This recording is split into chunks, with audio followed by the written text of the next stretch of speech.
میرا نام طوبہ تھا اور میں 20 سال کی تھی۔ میرے ابا کے قریب ترین چوک میں اپنی ہی دکان تھی۔ جب بھی میری اماں سبزی لینے جاتی تو کچھ دیر ابا کی دکان پر کھڑی ہو جاتی۔ ایک دن اماں سبزی لینے گئیں تو اس چوک میں پان کی دکان پر لڑائی ہو رہی تھی۔ ابا کی دکان کے ساتھ میرے چچا کا جنرل اسٹور تھا۔ اماں جب ابا کی دکان پر گئیں تو دیکھا کہ ابا دکان پر نہیں تھے۔ چچا نے کہا، بھابھی، بھائی ادھر ہی لڑائی دیکھ رہے ہیں۔ اسی وقت اماں وہاں پہنچ گئیں۔ اماں نے ابا سے کہا کہ آپ اپنی دکان پر بیٹھ جائیں، ایسے ہی دوسروں کی لڑائی دیکھ رہے ہیں۔ اماں ابا دونوں دکان پر آ گئے۔ اماں ابا باتیں کر رہے تھے اور لڑائی اپنی جگہ جاری تھی کہ اچانک دو لڑکے موٹر سائیکل پر آئے اور انہوں نے اندھا دھند فائرنگ شروع کر دی۔ اس دوران میرے اماں ابا کو گولیاں لگ گئیں۔ میں گھر پر ہی تھی اور مجھے اتنا موقع نہیں ملا کہ میں انہیں لے کر اسپتال جا سکوں۔ میرے چچا ہمارے ساتھ والے گھر میں ہی رہتے تھے۔ اتنی ہی دیر میں چچی روتے ہوئے گھر میں داخل ہوئیں اور انہوں نے مجھے گلے لگا لیا اور پھوٹ پھوٹ کر رونے لگیں۔ میں نے رونے کی وجہ پوچھی، چچی کیا ہوا ہے؟ چچی نے روتے ہوئے مجھے کہا، تمہارے اماں ابا اس دنیا سے رخصت ہو گئے ہیں۔ یہ سن کر میں نے چیخنا شروع کر دیا۔ میں نے کہا، نہیں نہیں، ایسا نہیں ہو سکتا، میرے ابا اماں مجھے چھوڑ کر نہیں جا سکتے۔ میں نے بہت چیخیں ماری اور پھر اچانک خاموش ہو گئی۔ اتنے میں گلی میں سے ایمبولینس کی آواز آئی اور ایمبولینس کو دیکھتے ہی لوگ ہمارے گھر آنا شروع ہو گئے۔ مجھ پر تو جیسے قیامت ہی ٹوٹ پڑی۔ میری سہیلیاں اور باقی رشتہ دار مجھے کہتے رہے، اپنے اماں ابا کو دیکھ لو، اب یہ تمہیں دوبارہ نظر نہیں آئیں گے۔ اس وقت مجھے ایسا لگ رہا تھا جیسے کہ مجھ میں کوئی طاقت ہی نہیں ہے، کسی نے میرے جسم سے روح نکال لی ہو۔ میں بہت بے جان محسوس کر رہی تھی۔ مجھے سمجھ نہیں آ رہا تھا کہ یہ لوگ میرے گھر میں کیوں جمع ہیں۔ میں ایک بار اماں ابا کو دیکھتی اور ایک بار اپنے گھر میں جمع لوگوں کو۔ میری خالہ نے مجھے سینے سے لگا کر اماں ابا کے پاس لے گئیں اور کہا۔ میں نے چیخنا چلانا شروع کر دیا اور اپنے ابا کو آوازیں دیتی رہی، اماں اٹھو، مجھے دیکھو، میں تمہیں بلا رہی ہوں، آپ اٹھ کیوں نہیں رہی؟ آنکھیں کھولو، اماں اٹھ جاؤ، آپ کی گڑیا آپ کے لیے رو رہی ہے، آپ اٹھیں، آپ میری بات کیوں نہیں سن رہے؟ لیکن اماں ابا میری کوئی بات نہیں سن رہے تھے۔ ان دونوں کی رنگت زرد پڑ چکی تھی اور انہیں سفید رنگ کے کفن میں لپیٹا ہوا تھا۔ میں نے کہا، میری اماں کو سفید رنگ بالکل پسند نہیں اور آپ لوگوں نے میری اماں کو سفید پہنا دیا ہے۔ روتے روتے میں بے ہوش ہو گئی۔ مجھے ہوش میں لایا گیا۔ اتنی دیر میں میرے اماں ابا کو سب لوگ لے جا چکے تھے اور میں اکیلی رہ گئی تھی۔ کچھ دن تک تو خالہ میرے ساتھ رہی کیونکہ خالہ کا اور میرا بہت پیار تھا۔ حالانکہ ابھی کچھ عرصے پہلے ہی خالہ کی شادی ہوئی تھی۔ خالہ میری ہر بات کو جانتی تھی اور سمجھتی تھی۔ سب لوگوں کے جانے کے بعد خالہ اپنے گھر جانے لگی تو میں نے خالہ کو روک لیا اور کہا، اماں تو چلی گئی ہیں، اب آپ بھی مجھے چھوڑ کر جا رہی ہیں؟ خالہ نے کہا کہ ایسی بات نہیں ہے۔ خالہ نے روتے ہوئے مجھے گلے لگا لیا اور میرے آنسو پہنچے۔ خالہ نے کہا، نہیں میری جان، میں تمہیں چھوڑ کر نہیں جا رہی، میں یہی ہوں تمہارے پاس۔ اور میں روتے ہوئے سو گئی۔ سب لوگ جا چکے تھے، میں اور خالہ گھر میں اکیلے تھے۔ تھوڑی دیر کے بعد چچی آئی اور خالہ سے پوچھا، تم دونوں نے کھانا کھایا؟ خالہ نے کہا، نہیں ابھی نہیں کھایا، طوبہ ابھی سوئی ہوئی ہے، جب اٹھے گی تو کھا لیں گے۔ چچی کھانا رکھ کر چلی گئی۔ آدھی رات گزر چکی تھی۔ نہ جانے کس وقت میری آنکھ کھلی اور میں نے رونا شروع کر دیا جبکہ خالہ سو رہی تھی۔ اچانک میری خالہ نے میری سسکیاں سنی اور فوراً اٹھ گئی۔ مجھے کہنے لگی، تم رو کیوں رہی ہو، کیا ہوا؟ میں نے کہا، مجھے اماں ابا یاد آ رہے ہیں۔ خالہ بھی رونے لگ گئی اور مجھے کہا، تمہاری ساری زندگی اب ایسے ہی گزارنی پڑے گی، اکیلی تنہا۔ جب تمہاری شادی ہوگی بس اسی صورت میں تمہاری تنہائی ختم ہو سکتی ہے۔ اب ایسے ہی تم کئی بار رو لو گی، کبھی اٹھ کر رونے لگو گی اور کبھی روتے روتے سو جاؤ گی۔ میں نے کہا، میرے اماں ابا مجھے چھوڑ کر جا چکے ہیں۔ خالہ نے کہا، اللہ کو تمہارے ابا پسند آ گئے تھے، اسی لیے انہوں نے تمہارے ابا کو اپنے پاس بلا لیا۔ کچھ دن گزرنے کے بعد خالہ نے کہا، اب مجھے جانا پڑے گا، کافی دن ہو گئے ہیں، تمہارے انکل کو اور گھر کو میری ضرورت ہے۔ میں نے کہا، ٹھیک ہے خالہ، آپ جائیں، اللہ ہے میرے ساتھ۔ خالہ نے مجھے سمجھایا کہ تم نے اپنے گھر کا بہت خیال رکھنا ہے اور کسی اجنبی کو گھر میں داخل نہیں ہونے دینا، وقت پر کھانا کھانا۔ اگر تمہارا گھر دل نہ لگے یا اماں ابا کی کمی محسوس ہو تو اپنے چچا کے گھر چلی جانا، میں کچھ دن بعد پھر چکر لگاؤں گی۔ خالہ اپنے گھر چلی گئی اور خالہ کے جانے کے بعد میں دوبارہ اکیلی ہو گئی۔ اس گھر سے مجھے نفرت ہو رہی تھی۔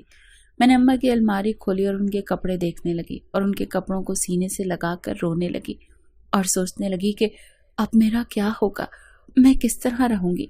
اماں ابا نے جانے میں بہت جلدی کر دی۔ انہوں نے جانے سے پہلے میرے لیے کچھ بھی نہیں سوچا اور مجھے اکیلا چھوڑ کر چلے گئے۔ کاش ایسا ہوتا کہ میں بھی ان کے ساتھ ہی مر گئی ہوتی۔ خالہ نے مجھے فون کیا اور کہا تمہیں ڈر تو نہیں لگ رہا؟ میں نے کہا نہیں خالہ، ڈر تو نہیں لگ رہا، بس اماں ابا کی بہت یاد آ رہی ہے، مجھے ہر چیز میں وہی نظر آ رہے ہیں۔ خالہ نے کہا یہ تو اب ہوگا، چلو میں تمہارے انکل سے کہتی ہوں کہ یہ والا تمہارا گھر بیچ دیں تاکہ اس گھر کے ساتھ ان کی سب یادیں بھی ختم ہو جائیں۔ میں نے کہا نہیں خالہ، میں اس گھر کو کبھی نہیں بیچوں گی، یہ ایک چھت ہی تو میرا آسرا ہے۔ خالہ نے کہا اگر تم یہ فیصلہ نہیں کرو گی تو کوئی اور کر لے گا اور تمہیں کچھ پتہ نہیں چلنے دے گا۔ میں نے کہا ایسا نہیں ہو سکتا، اور میری اجازت کے بغیر بھلا کون ایسا کرے گا؟ خالہ نے کہا چلو ٹھیک ہے، جو تمہیں بہتر لگے، اپنا بہت خیال رکھنا، میں تمہیں کل پھر کال کروں گی۔ میں نے کہا ٹھیک ہے۔ خالہ نے کال بند کی اور مجھے وہ منظر یاد آ گیا، اماں ابا کو ایمبولینس میں کس طرح لائے تھے اور میں بت بنی پاس کھڑی تھی۔ مجھے افسوس ہونے لگا، کاش میں اس وقت بہت چیخ چیخ کر روتی تاکہ میرے اماں ابا میری آواز سن کر اٹھ جاتے، لیکن گزرا ہوا وقت واپس نہیں آ سکتا۔ کاش کہ میں انہیں لگنے والی گولیاں خود کھا لیتی اور انہیں کچھ نہ ہوتا، لیکن ایسا ممکن نہیں تھا، اور وہ لوگ اس دنیا سے چلے گئے اور مجھے یتیم کر گئے۔ مجھے یہ یتیمی بہت بری لگی، کیونکہ جو ایک عورت کا سب سے بڑا سہارا ہوتا ہے، اس کا باپ، مجھ سے وہی اللہ نے چھین لیا۔ اور اس وقت میں گھر میں اکیلی تھی اور مجھے نیند نہیں آ رہی تھی، آدھی رات ہو چکی تھی۔ میں نے سوچا کہ اس وقت میں ایسا کیا کروں کہ مجھے نیند آ جائے۔ پھر مجھے خیال آیا کہ میں چچا کے گھر چلی جاتی ہوں۔ میں نے اپنے گھر کو تالا لگایا اور اپنے چچا کے گھر چلی گئی۔ میرے چچا کے 4 بیٹے تھے، اس کے باوجود انہوں نے مجھے اپنے کمرے میں سلایا۔ خیر میں سو گئی۔ صبح اٹھ کر میں اپنے گھر آنے لگی۔ چچا نے کہا تم یہاں رہ سکتی ہو، لیکن چچی نے عجیب نظروں سے چچا کو گھورا۔ میں نے کہا پھر آ جاؤں گی، میں اب جاتی ہوں۔ چچی نے کہا سنو، جانے سے پہلے میرے کچن کے برتن صاف کر دینا۔ میں نے کہا اچھا ٹھیک ہے۔ میں ان کے کچن میں گئی اور برتن صاف کرنے لگی۔ پھر چچی نے کہا کہ تمہارے بھائی سو کر اٹھ گئے ہیں، ان کے لیے ناشتہ بنا دو۔ میں نے ان کے لیے ناشتہ بنایا اور اس طرح چچی کے کام کرتے کرتے مجھے شام ہو گئی اور میں پھر وہیں رہ گئی۔ خالہ کا فون آیا۔ خالہ نے مجھ سے کہا کیسی ہو؟ میں نے کہا خالہ میں ٹھیک ہوں۔ خالہ نے کہا رات میں اکیلے نیند آ گئی تھی؟ میں نے کہا نہیں، میں رات سے ہی چچا کے گھر ہوں۔ خالہ نے کہا چلو ٹھیک ہے، اپنا خیال رکھنا اور جو یہ کہیں ان کی بات ماننا۔ میں نے کہا ٹھیک ہے۔ اگلے دن پھر چچی اٹھی، انہوں نے مجھے صبح سویرے اٹھایا اور کہا ناشتہ کر لو، میں نے تمہارے لیے گرما گرم ناشتہ بنایا ہے۔ میں اٹھی، منہ ہاتھ دھویا اور ناشتہ کرنے کے لیے آ بیٹھی۔ چچی نے کہا میں کچھ گھنٹے کے لیے اپنے مائکے جا رہی ہوں، تم ایسا کرنا کہ گھر کی صفائی کر لینا اور برتن بھی دھو لینا اور کھانا بنا کر کھا لینا اور بچوں کو بھی کھلا دینا۔ میں اور تمہارے چچا جا رہے ہیں۔ چچا اور چچی چلے گئے۔ ان کے جانے کے بعد میں کام کرنے لگی، کھانا بنایا، بچوں کو کھلایا، خود بھی کھا لیا۔ مجھے یہاں رہتے 2-3 دن گزر چکے تھے۔ چچی صبح 7 بجے جانے کے بعد رات 12 بجے تک گھر آئیں۔ میں نے چچا سے کہا چچا اب میں اپنے گھر جانا چاہتی ہوں۔ چچا نے کہا تم اکیلی کیسے رہ سکتی ہو؟ تم یوں ہی رہو اپنے بھائیوں کے پاس، اس طرح تمہارا بھی دل لگا رہے گا اور ان کا بھی۔ میں نے کہا لیکن میں اپنے گھر جانا چاہتی ہوں۔ چچا نے کہا چھوڑو اپنے گھر کو، میں اس گھر کو بیچ دیتا ہوں اور تم مستقل یہیں رہو۔ مجھے بھی کسی آسرے کی ضرورت تھی، اسی لیے میں نے چچا چچی کے پاس رہنے کا فیصلہ کر لیا۔ کچھ دن تو انہوں نے میرے ساتھ اچھا سلوک کیا، لیکن چند دن گزرنے کے بعد انہوں نے میرے ساتھ ایسا سلوک کیا جو بیان کرنے کے الفاظ ہی نہیں تھے۔ ہر دن میرے لیے اذیت کا دن بن گیا۔ میرے ساتھ ایسا سلوک ہوتا کہ میں ہر دن اپنی موت مانگتی تھی۔ کاش کوئی ایسا دن آئے کہ مجھے موت آ جائے اور میں مر جاؤں۔ ایک دن میں نے چچا اور چچی کو بات کرتے ہوئے سنا۔ چچی چچا کو کہہ رہی تھی کہ آپ بہانے سے طوبہ سے پیپر پر سائن کروا لیں اور ہم اس کو اپنے گھر کی نوکرانی بنا کر رکھ لیں گے، اور بھائی کی دکان اور مکان آپ اپنے نام کروا لیں۔ چچا نے کہا ٹھیک ہے، تم نے خوب مشورہ دیا، پہلی بار تم نے کوئی کام کی بات کی ہے۔ ویسے بھی طوبہ اس دکان اور مکان کا کیا کرے گی؟ میرے تو بیٹے ہیں اور مجھے گھر اور دکان کی بہت ضرورت پڑے گی۔ پہلے تو چچی مجھے صبح سویرے اٹھا دیتی تھی، لیکن اب ان کو اٹھانے کا طریقہ ہی کچھ اور تھا اور وہ مجھے گالی گلوچ کے ساتھ اٹھایا کرتی تھی۔ میں سارا دن ان کے گھر کا کام کرتی تو بدلے میں مجھے اپنے اور اپنے بچوں کا بچا ہوا کھانا کھانے کو لے لیتی۔ ہر رات میں مصیبت زدہ اپنے ماں باپ کو یاد کر کے روتی۔ کوئی دن ایسا نہیں تھا جس دن میں انہیں یاد نہ کروں یا ان کی وجہ سے میری آنکھ میں آنسو نہ آئے ہوں۔ چچی مجھ سے بہت کام کرواتی، بڑے بڑے بستر اور کپڑے دھلواتی، لیکن مجبوری میں مجھے یہ سب کچھ کرنا پڑتا تھا کیونکہ مجھے رہنا جو تھا۔ کئی بار جب میں کام کر کے تھک جاتی، چچی مجھ پر بہت تشدد کرتی۔ میں چاہتی تھی کہ میں یہاں سے کہیں دور چلی جاؤں اور پھر کبھی بھی ان لوگوں کے پاس نہ آؤں اور چچی سے میری جان چھوٹ جائے۔ نہ سکون سے سونے دیتی تھی، نہ اچھا کھانا دیتی تھی اور نہ ہی اچھا پہننے دیتی تھی۔ انہیں دنوں میری ملاقات عدنان سے ہوئی۔ جب میں چچا کے بچوں کو اسکول چھوڑنے جاتی تھی تب روز میری ملاقات عدنان سے ہو جاتی تھی۔ مجھے عدنان کے ساتھ وقت گزارنا بہت اچھا لگ رہا تھا۔ جیسے ہی ہم باغ میں پہنچے، عدنان نے بائک کھڑی کی اور ہم دونوں باغ میں چلے گئے۔ عدنان نے اپنے ہاتھ میں میرا ہاتھ تھام لیا اور مجھے بہت محبت سے چلتے چلتے ایک بینچ پر بٹھا دیا۔ وہاں بیٹھ کر ہم دونوں میں بہت سی باتیں ہوئیں۔ عدنان نے مجھے اپنے بارے میں بتایا کہ میں کچھ عرصہ پہلے ہی دبئی سے آیا ہوں اور اسکول میں اپنے بھتیجے کو چھوڑنے کے لیے آتا ہوں۔ تمہیں پہلی نظر میں ہی دیکھ کر مجھ پر محبت کا قبضہ ہو گیا تھا۔ تم اپنے بارے میں بتاؤ۔ میں نے کہا میں اپنے ماں باپ کی اکلوتی بیٹی تھی اور 2 سال پہلے میرے امی ابو کو نامعلوم افراد نے فائرنگ کر کے مار دیا اور میں یتیم ہو گئی۔ اب میں اپنی چچا چچی کے پاس رہتی ہوں۔ وہ دونوں مجھ پر بہت ظلم کرتے ہیں اور میں ان کو ظلم و ستم سے بہت تنگ آ چکی ہوں۔ میرا دل کرتا ہے کہ کہیں غائب ہو جاؤں یا زمین پھٹ جائے یا میں مر جاؤں، کیونکہ ایسا کوئی دن نہیں آیا جب میں نے اپنے امی ابو کو یاد نہ کیا ہو۔ امی ابو کی باتیں کرتے ہوئے میری آنکھوں میں آنسو آ گئے اور میں رو پڑی۔ عدنان نے میرے آنسو صاف کیے اور مجھے چپ کرایا اور کہا اب تمہیں رونے کی ضرورت نہیں، میں ہوں نا۔ عدنان نے مجھے بہت محبت سے گلے لگایا۔ اس کے گلے لگ کر مجھے ایسا لگا جیسے مجھے پوری دنیا مل گئی ہو۔ میں روز روز عدنان سے ملنے لگی۔ مجھے عدنان سے ملنا بہت اچھا لگتا تھا۔ میں روز عدنان سے ملنے جاتی اور گھر آ کر فوراً اپنا حلیہ بدل لیتی تاکہ چچی کو کچھ پتہ نہ چلے۔ عدنان نے مجھے تحفے دینے شروع کیے اور کئی بار مجھے خریداری پر بھی لے جاتا اور میں چپکے سے اپنے تحفے لا کر چھپاتی۔ عدنان میرا بہت خیال رکھتے تھے۔ انہوں نے مجھ سے کہا کہ اب تم میری امی سے ملنے کے لیے تیار ہو جاؤ، میں آج اپنی امی سے تمہارے لیے بات کرنے والا ہوں۔ میں خوش ہو گئی کہ میری جان میرے چچا سے چھوٹ جائے گی۔ عدنان نے مجھے خوبصورت سوٹ دلایا اور کہا کہ تم یہ پہن کر تیار ہو جاؤ، ہم کل صبح میری امی سے ملنے کے لیے جائیں گے۔ میں نے کہا ٹھیک ہے۔ اگلے دن چچی کے سوتے میں بچوں کو اسکول چھوڑ کر عدنان سے ملنے کے لیے چلی گئی۔ عدنان نے مجھے بائک پر بٹھایا اور اپنے گھر لے گیا۔ اس کا گھر اس پارک سے تھوڑے فاصلے پر تھا۔ عدنان کا گھر تو بہت خوبصورت اور عالی شان تھا۔ میں تو دیکھ کر بہت حیران ہوئی۔ عدنان نے کہا یہ سب کچھ میرا ہے اور میں نے اپنی محنت سے بنایا ہے۔ میں نے کہا یہ سب کچھ بہت خوبصورت ہے۔ گیٹ سے داخل ہوتے ہی ایک چھوٹا سا گیراج آیا اور اس کے آگے ایک دروازہ کھلا تو دیکھا کہ اندر ایک ڈرائنگ روم تھا جس میں خوبصورت سے صوفے لگے ہوئے تھے اور ڈرائنگ روم کے پیچھے ہی ایک دروازہ بند تھا۔ عدنان نے میرا ہاتھ پکڑا اور مجھے اس کمرے میں لے گیا۔ وہاں عدنان کی امی بیٹھی ہوئی تھی۔ میں نے انہیں سلام کیا۔ انہوں نے مجھے دیکھا اور گلے لگا لیا اور کہا تم تو واقعی بہت خوبصورت ہو، جیسا کہ عدنان نے بتایا، تم اس سے بھی زیادہ خوبصورت ہو۔ آنٹی نے کہا مجھے عدنان نے تمہارے بارے میں سب کچھ بتا دیا ہے۔ مجھے تمہارے ماں باپ کو سن کر بہت افسوس ہوا۔ میری آنکھیں نم ہو گئیں۔ آنٹی نے کہا تمہیں رونے کی ضرورت نہیں، ہم ہیں تمہارے پاس۔ میں تمہارے گھر آ کر تمہارے چچا چچی سے رشتہ مانگوں گی۔ میں نے کہا وہ کبھی نہیں مانیں گے، لیکن آنٹی نے کہا کہ ہمارے گھر کو دیکھ کر وہ ضرور مان جائیں گے۔ میں نے عدنان سے کہا مجھے گھر چھوڑا، وقت بہت زیادہ ہو رہا ہے، کہیں چچی اٹھ نہ جائے۔ عدنان نے کہا امی اب اجازت دیں میں اسے چھوڑاؤں، کہیں اس کی چچی اور چچا اس کے دشمن ہی نہ ہو جائے۔ عدنان نے مجھے میری گلی کے باہر اتار دیا اور میں جلدی سے گھر چلی گئی اور جا کر اپنا حلیہ تبدیل کیا اور کام کاج میں لگ گئی۔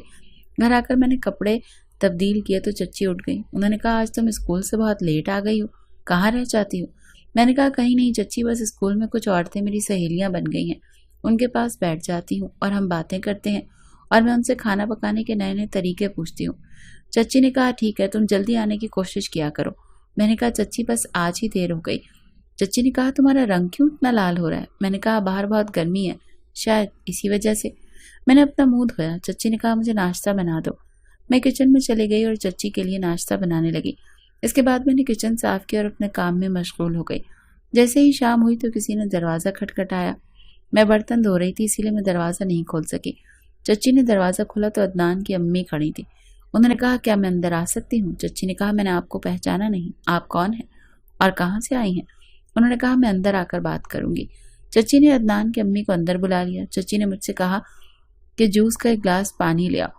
میں نے ہاتھ دھوئے اور ایک گلاس پانی لے کر آئی تو دیکھا کہ وہ عدنان کی امی تھی۔ میں نے انہیں سلام کیا اور میرے پاؤں کے نیچے سے زمین کھسک گئی کہ نہ جانے اب میرے ساتھ کیا ہوگا اور چچی میرے ساتھ کیا سلوک کریں گی۔ میں ڈرائنگ روم میں ایک پردے کے پیچھے چھپ کر کھڑی ہو گئی اور ان کی سب باتیں سننے لگی۔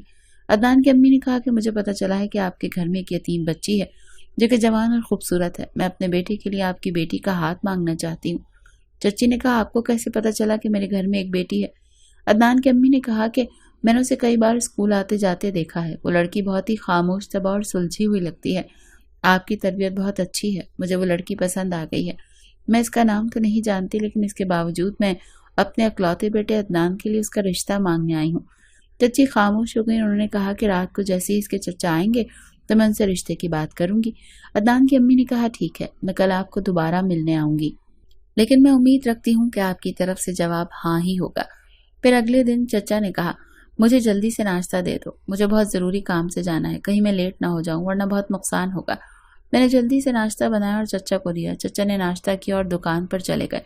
دوپہر کے 3 بج رہے تھے کہ دکان پر نامعلوم لڑکے آئے اور انہوں نے دکان پر ڈکیتی کر لی اور بہت چیزیں لوٹ کر لے گئے۔